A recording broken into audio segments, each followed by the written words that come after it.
नमस्कार विद्यार्थी मित्रांनो, current affairs and G K by Akash Patil या तुमच्या चॅनलवर सहर्ष स्वागत आहे. बघू शकता आज 27 मार्च 2025 आणि नवी मुंबई महानगरपालिकेने एक नोटिफिकेशन दिलेलं आहे. जाहिरात आलेली आहे आपली नवी मुंबई महानगरपालिकाची. जी जाहिरातमध्ये बघू शकता की जाहिरातमध्ये त्यांनी दिलेलं आहे की गट क आणि गट ड मधील विविध संवर्गातील पदे सरळ सेवे भरती प्रक्रियाद्वारे भरण्यासाठी प्रस्तुत जाहिरात ते लोकांनी रिलीज केलेली आहे आणि ऑनलाईन पद्धतीने अर्ज मागवण्यात येत आहेत. आणि टोटल किती पदांसाठी जाहिरात आहे तर जाहिरात आहे ती 620 पदांकरिता आहे. 620 पदांकरिता दिनांक 28 मार्च पासून ते 11 मे पर्यंत. बघू शकता भरपूर त्यांनी लोकांनी टाइम दिलेला आहे. ऑलमोस्ट दीड महिन्याचा टाइम दिलेला आहे आणि उमेदवारांनी www.nmmc.gov.in या संकेतस्थळावर दिनांक 11/5 म्हणजे 11 मे 2005 या दिवशी रात्री 11:55 पर्यंत ऑनलाईन पद्धतीने अर्ज करावेत असं हे दिलेलं आहे. आणि वेगवेगळे संवर्ग आपण बघू शकता ती जाहिरात जी आहे ती वेगवेगळ्या संवर्गात आलेली आहे. टोटल 620 पदं आहेत.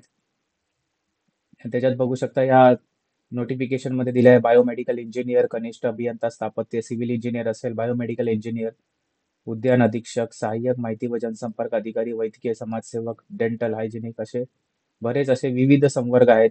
तर टोटल जे संवर्ग आपण ते बघू शकता 30 संवर्ग आहेत टोटल. कक्ष सेवक आणि हे सर्व वॉर्ड बॉय भेटून 30 आणि या संपूर्ण हे जे किती पद आहेत 620 पद आहेत. 620 पदांची ही जाहिरात आहे आणि तुम्ही वेळापत्रक बघू शकता की ऑनलाईन पद्धतीने अर्ज नोंदणी करण्याची सुरुवात जी होणार आहे ती उद्यापासून म्हणजे 28 मार्च पासून. ऑनलाईन पद्धतीने अर्ज सादर करण्याची अंतिम दिनांक आहे तर 11 मे, म्हणजे ऑलमोस्ट दीड महिन्याचा टाइम त्यांनी दिलेला आहे. ऑनलाईन पद्धतीने परीक्षा शुल्क भरण्याची अंतिम मुदत तेच 11 मे. आणि हॉल तिकीट जे प्रवेश पत्र आहे ते कधी येणार आहे परीक्षेच्या 7 दिवस आधी. तर समजा दीड महिना देत आहेत आणि 620 पदं आहेत आणि 30 संवर्ग आहेत. मग ऍटलिस्ट 2 महिना म्हणजे 2 महिन्याचा तुम्ही एक मिनिमम कालावधी पकडू शकता की जर 11 मे ला हे आहे, 11 मे नंतर 2 महिना जर तुम्ही पकडला तर जुलै ऑगस्टच्या आसपास ही परीक्षा होण्याचे चान्सेस आहेत.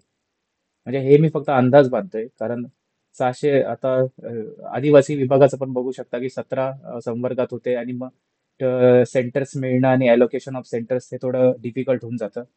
म्हणून तेवढा तरी टाइम प्रोसेस व्हायला लागेलच. ऑनलाईन परीक्षेचा दिनांक प्रवेशपत्रात नमूद केल्यानुसार नवी मुंबई महानगरपालिकेच्या संकेतस्थळावर उपलब्ध होतील. अजून बघू शकता, अजून तपशील बघूया की अजून पुढे ऍड मध्ये काय. परीक्षा शुल्क बघा, खुला प्रवर्ग असेल त्यांना 1000 रुपये आहे आणि मागासवर्गीय यांना व अनाथ प्रवर्गासाठी 900 रुपये. म्हणजे जे इथून पूर्वी पण जे चाललंय शुल्क संपूर्ण आपल्या सरळ सेवेच्या भरतीमध्ये सेम शुल्क राहणार आहे. परीक्षेचे दिनांक, वेळ व केंद्र प्रवेशपत्रामध्ये केले जाईल हे तर नमूद केले जाईल. आपल्याला माहितीच आहे हॉल तिकीटमध्येच येण्यात येतील. आजची जाहिरात आहे ही. अजून बघू शकता वेगवेगळे जे आरक्षण तपशील असेल, पदसंख्या आणि पदनामे संपूर्ण डिटेलमध्ये त्यांनी दिलेलं आहे. कुठल्या संवर्गासाठी किती जागा आहे. ही जी संपूर्ण पीडीएफ आहे ती मी डिस्क्रिप्शन बॉक्समध्ये लिंक देईल, नाहीतर मग कमेंट बॉक्समध्ये लिंक देईल. त्या कमेंट बॉक्समधून डाउनलोड करून तुम्ही तुमच्या एलिजिबिलिटीनुसार बघा, एलिजिबिलिटी पण दिली आहे शैक्षणिक अर्हताची काय आहे ते आपण तिथं समोर पाहून घ्यायचं. आणि तुम्ही ज्या शैक्षणिक अर्हतेमध्ये तुम्ही जर बसत असाल तर तो फॉर्म तुम्ही निश्चितच भरला पाहिजे. सरळ सेवेची परीक्षा आहे, एक सिंगल परीक्षा होईल आणि मग मेरिट लिस्ट लागेल. वेगवेगळ्या संवर्गाची बघू शकता ही होणार आहे. कनिष्ठ अभियंता, बायोमेडिकल इंजिनियर, S14चा पे बँड आहे, म्हणजे PSI, STI, ASO एवढा त्यांना पे स्केल भेटणार आहे. संपूर्ण जे बघू शकता वॅकेन्सी 6 आहेत. असंच जर पूर्ण एकदम त्यांनी तपशीलवार एकदम डिटेलमध्ये दिलेला आहे. टोटल संवर्ग मी मगाशी सांगितलं की 30 आहे आणि त्याची एलिजिबिलिटी पण दिलेली आहे. आपण जे जनरल बघू शकता साकळ्यांकी सहाय्यक, स्टॅटिस्टिकल असिस्टंट या पोस्टचं नाव आहे. वेतन श्रेणी 35,600, जे आपल्या एक्साइज सब इन्स्पेक्टरची जेवढी सॅलरी आहे तेवढी आहे. आणि टोटल जे एकूण पद 3 आहेत ह्याचे. आणि त्याच्यात पण बघू शकता आणि NTA आणि या सर्व खुल्यासाठी एक आहे, ते पण एक सर्वसाधारणसाठी आहे. महिलांसाठी तर हे नाही. आणि हे जे एलिजिबिलिटी बघू शकता, मान्यता प्राप्त विद्यापीठाची सांख्यिकी विषयासह पदवी, म्हणजे स्टॅटिस्टिक्स हा विषयासह ग्रॅज्युएशन पाहिजे. संबंधित कामाचा 2 वर्षाचा अनुभव आवश्यक आणि मराठी भाषेचे ज्ञान आवश्यक. आता मराठी भाषेचे ज्ञान आवश्यक म्हणजे जर तुम्ही 10वी मध्ये जर मराठी भाषा शिकले असणार तर तुम्ही एलिजिबल आहात. ओके. ECG तंत्रज्ञान, थोडे टेक्निकल पद आहेत भरपूर सारे. Central surgical supervisor. तुम्ही हे संपूर्ण बघून घ्यायचं. मी हे डिस्क्रिप्शन बॉक्स नाही तर मग कमेंट बॉक्समध्ये लिंक दिलेली आहे, ती ओपन करून तुम्ही ही जाहिरात डाउनलोड करू शकता आणि जे अनुभव ते नसतील ते संपूर्ण बघून घ्या. आरोग्य सहाय्यक असेल, बायोमेडिकल इंजिनियर,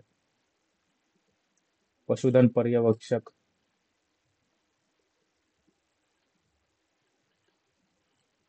त्याच्यानंतर हे एक आहे, जेव्हा बघू शकता की बहुउद्देशीय आरोग्य कर्मचारी 25,500 S8 चा पे बँड आहे.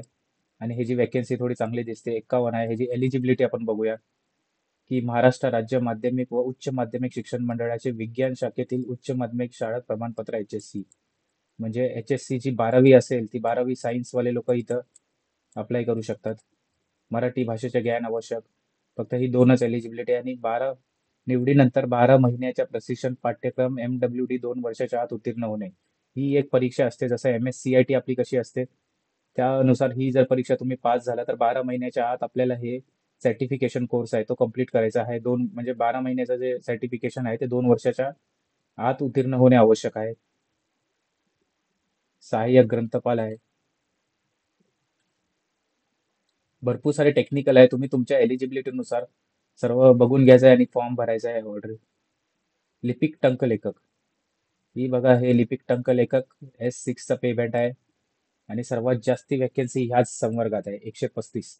आणि मॅक्झिमम ऍप्लिकेशन एक्सपेक्टेड आहे की याच संवर्गातनं मॅक्झिमम ऍप्लिकेशन येतील, कारण व्हर्टिकल हॉरिझॉन्टल आरक्षण बघितलं तर ऑलमोस्ट सगळ्या सगळ्या संवर्गासाठी इथून म्हणजे पदं आहेत इकडं.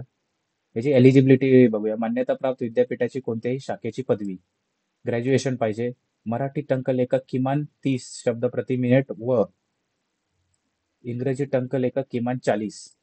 म्हणजे या तर मराठीचं तुमचं 30 शब्दाचं प्रति मिनिटचं सर्टिफिकेट पाहिजे, याचं इंग्रजी टंकलेखकाचं 40 शब्द प्रति मिनिटचं सर्टिफिकेट. वेग मर्यादेचा शासकीय वाणिज्य यस, ओके. मराठी भाषेचे ज्ञान आवश्यक. मग बघू शकता मॅक्झिमम ऍप्लिकेशन येतील ते टंकलेखक ह्याच्यासाठी येतील. तसेच लिपिक, लेखालिपिक गट क, पुन्हा वेतन श्रेणी S6 ची आहे आणि टोटल जागा आहेत 58.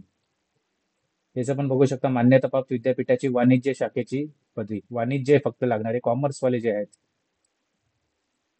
कॉमर्स कॉमर्सवालेच फक्त अप्लाय करू शकतात.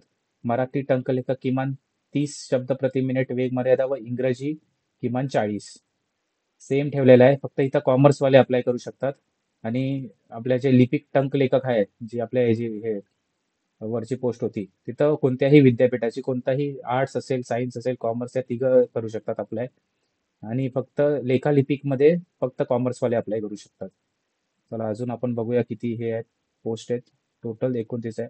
कक्ष सेविका, जे आया आपण बोलतो, गट ड चं पद आहे. तिथं पण SSC उत्तीर्ण होणं हे पाहिजे. 2 वर्षाचा अनुभव बघू शकता. शासकीय निमशासकीय स्थानिक स्वराज्य संस्था, मान्यवर ट्रस्ट यांच्या रुग्णालयातील संबंधित कामाचा 2 वर्षाचा अनुभव पाहिजे. मराठी भाषेचे ज्ञान आवश्यक. जे ग्रामीण भागात जे आपल्या बहिणी राहतात ते अप्लाय करू शकतात इकडं. कक्ष सेवक, वॉर्ड बॉय साठी पण बघू शकता. जे सर्व माझे बंधू आहेत त्यांनी जर एलिजिबिलिटी मध्ये तुम्ही बसत असाल तर तुम्ही निश्चितच अप्लाय केलं पाहिजे इकडं.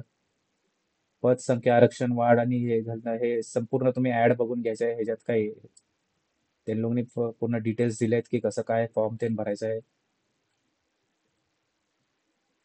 किमान वय जे आहे ते किमान 18 वर्ष व कमाल 38 वर्ष आहे. जे खुल्या प्रवर्गातील लोक आहेत आणि जे मागास प्रवर्गातील आरक्षित लोक आहेत ते 18 ते 43 अशी वयोमर्यादा करण्यात आलेली आहे. अजून आपण डिटेलिंग मध्ये सगळं अभ्यासक्रम पण आपण बघू शकता, याच ऍड मध्ये दिलेला आहे. एकदा अभ्यासक्रमकडे जाऊया. हे बाकी सगळं जे अर्ज जे आपण बाकी सर्व जे परीक्षेला करत आलेलो आहोत त्याच प्रकारे अर्ज करायचा आहे, की फोटो अपलोड असेल, डॉक्युमेंट्स अपलोड करायचे असतील. सेम प्रोसेस आहे. तुम्हाला रजिस्ट्रेशन करावं लागेल मोबाईल नंबरनुसार. मग तुम्हाला पासवर्ड आणि ID येईल आणि मग तिथून मग बाकीचे सगळे डॉक्युमेंट आपले अपलोड करायचे आहेत आणि फॉर्म भरून मग फीस भरायची आहे. हे बाकी सगळं त्यांनी लोकांनी दिलंय की कसं एकदा सिलेक्शन झाल्यावर तुम्ही कसं काय अर्ज नोंदणीचं हे आहे. परीक्षा शुल्क असेल, स्कॅनिंग, हे कुठल्या प्रकारचं बघू शकता. ते फोटो जो आहे 4.5 सेंटीमीटर इथून 3.5 सेंटीमीटर, स्वाक्षरी असेल, कागदपत्र स्कॅन करणं असेल, हे प्रॉपरली तुम्ही एकदा संपूर्ण वाचून घ्या. परीक्षेची पद्धत बघू शकता. बायोमेडिकलसाठी बघू शकता मराठी 10, इंग्रजी 10, सामान्य ज्ञान 10, बौद्धिक चाचणी 10, संबंधित विषय म्हणजे ते बायोमेडिकल रिलेटेड आहेत ते 60 प्रश्न. असं 100 प्रश्न, 200 गुण, 2 तास, वस्तुनिष्ठ बहुपर्याय आणि माध्यम जे आहे मराठी व इंग्रजी दोन्ही भाषेत परीक्षा होणार आहे. तसंच आपण बघून घेऊया की आहार तंत्रज्ञान झालं, औषध हे झालं, बायोमेडिकल, पशुधन, अभ्यासक्रम आपण बघून घ्यायचा आहे. लिपिक टंकलेखक बघू शकता जिथं सर्वात जास्त ऍप्लिकेशन ह्या 26 आणि 27 नंबरच्या संवर्गाला येणार आहे. मराठीचे 15 प्रश्न, इंग्रजीचे 15, सामान्य ज्ञान 15, बौद्धिक चाचणी 15 आणि संबंधित विषयाचे 40 प्रश्न. संबंधित विषयाचे जे डिटेल अभ्यासक्रम आहे ते तिथं खाली एकदम दिलेला आहे. आपण बघू शकता, एकदा तुम्ही बघून घ्यायचा आहे. आणि पदवी दर्जाचा असेल, मराठीच माध्यम असेल, 100 प्रश्न, 200 गुण, 2 तास, वस्तुनिष्ठ बहुपर्याय. सेम आहे हा पॅटर्न, इकडं पण सेमच आहे. आणि ह्याचा जो डिटेल सिलेबस आहे तो आपण इकडे बघून घ्यायचा आहे.